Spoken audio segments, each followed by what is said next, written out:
اس نشست کے اعتبار سے میرا الوداعی تحفہ ہے آپ کے لیے،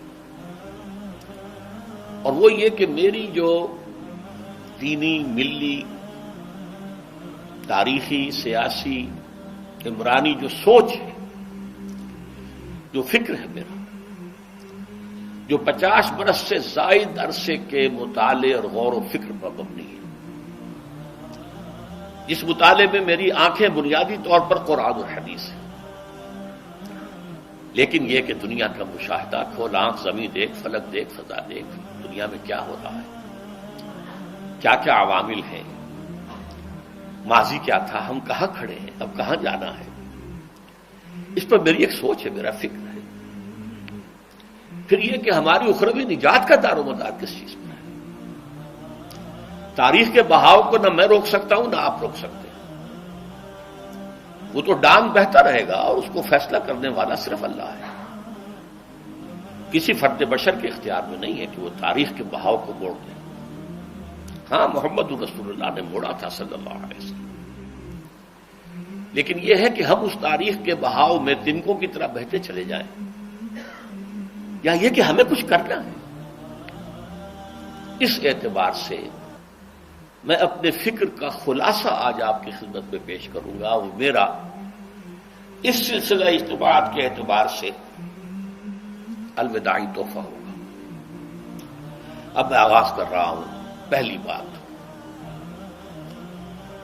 اس سبب میں 3 باتیں مجھے کہنی ہیں۔ سب سے پہلی بات یہ کہ زندگی کی سب سے بڑی حقیقت موت ہے۔ ہم بھلائے رکھتے ہیں، اپنے ذہن سے اسے دور رکھتے ہیں، لیکن واقعہ یہ ہے کہ زندگی کی سب سے بڑی حقیقت موت ہے۔ خدا کے منکر پیدا ہوئے ہیں، لیکن موت کا انکار کرنے والا تو کوئی پیدا نہیں ہوا۔ اس لیے میں نے آیت آپ کو سنائی، کل نفس ذائقۃ الموت، ہر سی نفس کو موت کا مزہ چکھنا ہے، ہر جاندار کو موت کا مزہ چکھنا ہے۔ ثم الینا ترجعون، پھر ہماری طرف لوٹا دیے جاؤ۔ تو زندگی کی سب سے اہم حقیقت موت، اور موت کے بعد رجوع الی اللہ، آخرت، یہ سب سے بڑی حقیقت ہے۔ ایک حقیقت سب مانتے ہیں، سب جانتے ہیں، دوسری حقیقت کے اوپر پردہ پڑا۔ میں نے اس اعتبار سے نوٹ کیا، یہ الفاظ قرآن میں 3 مرتبہ ہے، کل نفس ذائقۃ الموت، ہر جاندار کو موت کا مزہ چکھنا ہے۔ انبیاء اس سے مستثنا نہیں رہے، رسول اس سے مستثنا نہیں رہے، اولیاء اللہ مستثنا نہیں رہے۔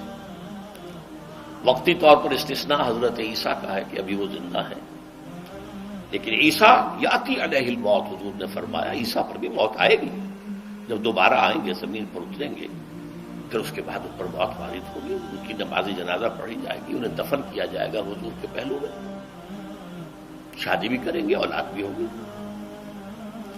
باقی تو یہ ہے کہ کل نفس ذائقۃ الموت، سب کو موت کا مزہ چکھنا ہے۔ عیسیٰ بھی بالآخر اس سے مستثنا نہیں رہیں گے، بلکہ قرآن میں ایک جگہ کہا گیا ہے أَفَإِن مِتَّ فَهُمُ الْخَالِدُونَ، کیا ہے نبی، اگر آپ کا انتقال ہو گیا تو یہ کیا ہمیشہ رہیں گے؟ کون ہے دنیا میں جو ہمیشہ رہے؟ انتقال تو ہونا، آپ کا بھی ہونا ہے۔ إِنَّكَ مَيِّتٌ وَإِنَّهُمْ لَمَيِّتُونَ، یہ تو مختصر ترین الفاظ تھے۔ اس سے آگے بڑھیے، سورہ انبیاء میں فرمایا کل نفس ذائقۃ الموت وَنَبْلُوكُمْ بِالشَّرِّ وَالْخَيْرِ فِتْنَةً وَإِلَيْنَا تُرْجَعُونَ، ہر جاندار کو موت کا مزہ چکھنا ہے، اور اس سے پہلے پہلے ہم تمہیں آزماتے رہیں گے، خیر کے ذریعے بھی، بھلائی دے کر، صحت دے کر، دولت دے کر، اولاد دے کر، شہرت دے کر، اور برائی کے ذریعے سے بھی، تنگ دستی دے کر، بے عزتی دے کر، اہانت دے کر، ذلت دے کر، وَإِلَيْنَا تُرْجَعُونَ، اور پھر ہماری طرف لوٹائے جاؤ گے۔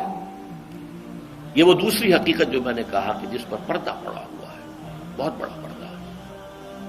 لوگ یہی سمجھتے ہیں کہ یہی دنیا کی زندگی ہے۔ قرآن کہتا ہے إِنَّ الدَّارَ الْآخِرَةَ لَهِيَ الْحَيَوَانُ لَوْ كَانُوا يَعْلَمُونَ، یہ تو آخرت والی زندگی ہے جو اصل زندگی ہے، کاش کہ انہیں معلوم ہوتا۔ اس سے بھی زیادہ تفصیل سے یہ آل عمران میں آئی آیت، کل نفس ذائقۃ الموت وانما توفون اجورکم یوم القیامہ،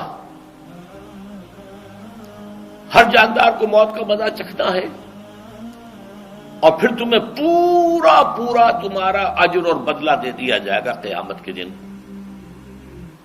فمن زحزح عن النار وادخل الجنۃ فقد فاز، جو کوئی آگ سے بچا لیا گیا اور جنت میں داخل کر دیا گیا وہ تو کامیاب ہو گیا۔ اللہم ربنا اجعلنا منہم، اللہم ربنا اجعلنا منہم، اللہم ربنا اجعلنا منہم۔ وما الحیات الدنیا الا متاع الغرور، اور دنیا کی زندگی تو سوائے دھوکے کے سامان کے اور کچھ نہیں ہے۔ دھوکہ کس معنی میں؟ یہ تمہیں اصل زندگی سے غافل کر دیتی ہے۔ تم کہیں سفر پر جا رہے تھے، تمہارا کہیں گھر تھا، تمہیں واپس آنا تھا، تم راستے ہی میں کسی دلچسپی میں ایسے مگن ہوئے کہ گھر بار سب بھول گئے۔ یہ تو تمہارا عارضی سا سفر تھا، تم نے اسی کو اپنی منزل بنا لیا، اپنا ٹھکانہ بنا لیا، تو دھوکہ دیا اس نے تمہیں۔ ویسے دنیا کی زندگی دھوکہ نہیں ہے، بڑی حقیقت ہے، اس لیے کہ حضور نے فرمایا انما الدنیا مزرعۃ الآخرہ، یہ دنیا آخرت کی کھیتی ہے، یہاں بوؤ گے تو وہاں کاٹو گے، یہاں کچھ کمائی کرو گے تو وہاں اس کا بدلہ ملے گا۔ اس اعتبار سے دنیا بہت بڑی حقیقت ہے، ایک ایک لمحہ بہت بڑی قیمتی شے ہے، لیکن اگر یہ دنیا تمہیں آخرت سے غافل کر دے تو اس سے بڑا دھوکے باز اور کوئی نہیں۔ یہ اصل دجال ہے۔ میں نے تقریباً 60 برس کی عمر کو جب میں پہنچا تھا تو موت کا انتظار شروع کر دیا تھا۔ میرے قریبی احباب کو معلوم ہے، میں کہتا رہا، یہ بھی کہتا رہا کہ بھائی میں اپنے حصے کا کام کر چکا ہوں، جتنی صلاحیت اللہ نے دی تھی، جتنی بھی میرے اندر استعداد تھی، میں اس کو بھرپور طریقے پر استعمال کر چکا ہوں۔ دم واپسی برسرے راہ ہے عزیز و اب اللہ ہی اللہ ہے، یہ میرا معاملہ رہا ہے 60 برس کی عمر سے۔ اس کے بعد اللہ نے مزید 14 برس دیے ہیں، یہ نافلۃ لک کے درجے میں میں کہتا ہوں، اس کا اللہ کا عطیہ خصوصی ہے، نفل ہے، ہمیشہ کہتا رہا ہوں۔ مسنون زندگی تو 61 برس ہے ہمارے حساب سے۔ علامہ اقبال کے بارے میں سنا ہے کہ رویا کرتے تھے کہیں میری عمر حضور کی عمر سے زیادہ نہ ہو جائے۔ وہ 6 مہینے کم ہی رہی ہے حضور کی عمر سے۔ جو حضور کی عمر تھی وہی حضرت ابو بکر کی، وہی حضرت عمر کی، وہی حضرت علی کی۔ ہاں، حضرت عثمان 82 برس کے ہوئے ماشاءاللہ۔ پھر یہاں کے مجددین میں سے وہی عمر حضرت شیخ احمد سرہندی کی، وہی شاہ ولی اللہ دہلوی کی۔ ہاں، شیخ عبدالحق محدث دہلوی رحمۃ اللہ علیہ 82 برس کے ہوئے۔ لیکن یہ میں کہا کرتا تھا مسنون عمر تو 61 برس ہے، جسے ہم 63 کہتے ہیں وہ اصل میں ہمارے حساب سے 61 بنتا ہے۔ وہ 63 قمری ہیں، جو 9 دن کم ہے، قمری سال جو ہے وہ شمسی سال سے۔ بہرحال میں اس وقت سے منتظر تھا، لیکن جو بھی وقت اللہ نے دیا ہے اللہ کا شکر ہے، وہ مفید کاموں میں لگا ہے۔ ان میں خاص طور پر میں سمجھتا ہوں کہ اللہ کا مجھ پر سب سے بڑا احسان، اور مجھ ہی پر نہیں، بہت بڑے پیمانے پر لوگوں پر جو احسان ہوا ہے، وہ میرا 1998 کا دورہ ترجمہ قرآن ہے جو کراچی میں ہوا تھا۔ 1998 کے مارچ میں میرا بڑا آپریشن ہوا، دونوں گھٹنے تبدیل کیے گئے، لیکن 98 کے آخر میں، حالانکہ میں چل نہیں سکتا تھا، کراچی میں مسجد جو ہے اونچی ہے، دوسری منزل پر ہے، تو خاص ریمپ بنایا گیا جس کے ذریعے میں ویل چیئر پر مجھے لے جایا جاتا تھا۔ میں نے درس دیا۔ اس درس کی گزشتہ چند سالوں سے پوری دنیا میں جو گونج ہوئی ہے اللہ کے فضل و کرم سے، اللہ کا کوئی حکمت خداوندی اس کے ساتھ وابستہ ہے۔ اس میں میرے کسی کام کو دخل نہیں ہے، میری کسی کوشش کو دخل نہیں ہے۔ میں نے تو جو درس میں دیتا آ رہا تھا سن 85 سے دورہ ترجمہ قرآن، البتہ یہ بات ضرور ہے کہ میں نے محسوس کیا تھا کہ سن 98 کے اس درس میں دورہ ترجمہ قرآن کے مجھے خصوصی انشراح حاصل تھا۔ میری ساری گفتگو کا حاصل کیا ہے؟ دیکھیے، نظریاتی تحریکوں کا تعلق اشخاص سے نہیں ہوتا، ٹھیک ہے، کوئی اس کا داعی ہوتا ہے، کوئی اس کا مؤسس ہو جاتا ہے، کوئی اس کا آغاز کرنے والا ہوتا ہے، لیکن نظریاتی تحریک افراد سے وابستہ نہیں ہوتی۔ افراد آتے چلے جاتے ہیں اپنا اپنا حصے کا کام کر کے، جس کو جتنا مقدر ہے، جس کی جتنی اللہ تعالیٰ کی طرف سے توفیق ہے، وہ اپنا کام کرے گا، چلا جائے گا۔ یہ چمن یوں ہی رہے گا اور ہزاروں جانور اپنی اپنی بولیاں سے بول کر اڑ جائیں گے۔ مبارک ہیں وہ لوگ جنہیں قرآن کی بولی بولنا نصیب ہو جائے۔